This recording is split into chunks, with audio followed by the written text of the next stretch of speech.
We're loving this one, but most people probably wouldn't. A room full of hackers, all trying to hack into voting machines. You can possibly make it accept a fake card or accept any card, so you could add your own votes. These are supposed to be the latest machines. They're still used in elections, and they're running ancient software. I think that, like, if somebody wanted to, it would be pretty easy to fake an election. Less than a couple hours with access, and they're already figuring out ways to break in and play pranks.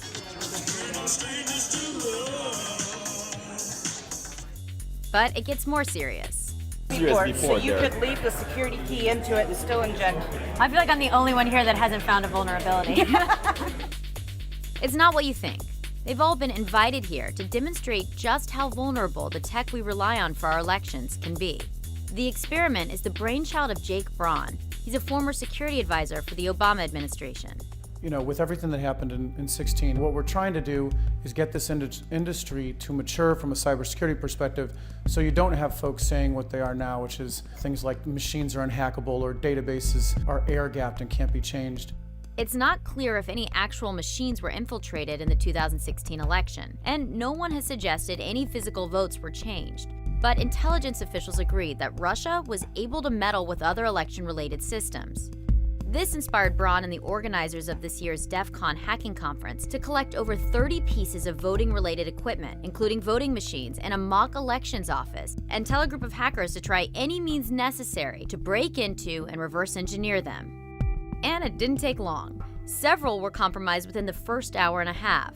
So if you're a voter in America, we're likely hacking a machine that you vote on. There's a few dozen of these machines and also electronic poll books. In some states, people check in on an electronic device as opposed to a paper book. How you cast your vote varies from district to district. Some places use this machine, some places use that one. Some counties only vote on paper ballots, but almost all of these machines are still in use somewhere in the United States.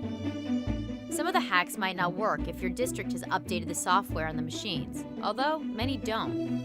We can go in and hack this lock within 10 seconds. You gain access to the operating system. We could actually remove this and clone this particular USB.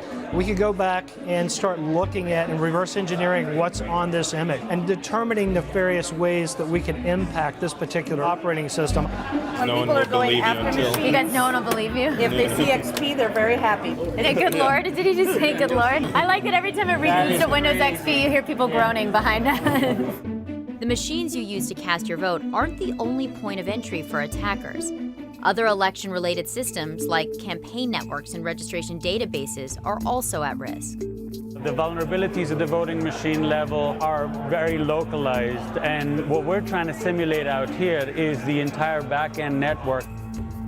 There's a lot of mischief these guys can do without ever actually having to physically get access to a machine. If they were just to go in and mess up the voter file, you could have millions of people showing up at the wrong precinct or showing up at the right precinct, but the name's wrong in the poll book, and then all of a sudden, now they don't know where they need to go.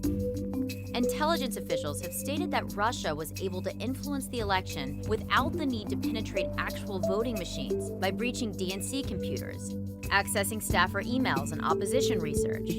The Department of Homeland Security also found that they targeted election-related systems in as many as 21 states. If you wanted to go in and specifically manipulate vote counts on every single machine in America, that'd be really hard to do. Right. But you don't need to do that to have an impact on the election in 18 either. You only have to flip a couple Senate seats to have an impact on U.S. Congress. If it can be done, there's a chance it's already being done.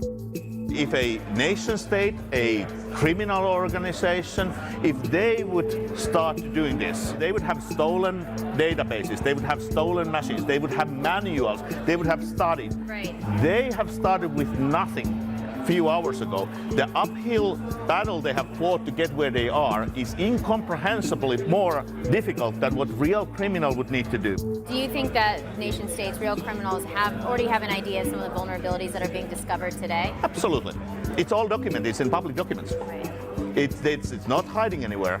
You can go actually to Secretary of State websites and download and learn hundreds and hundreds of vulnerabilities.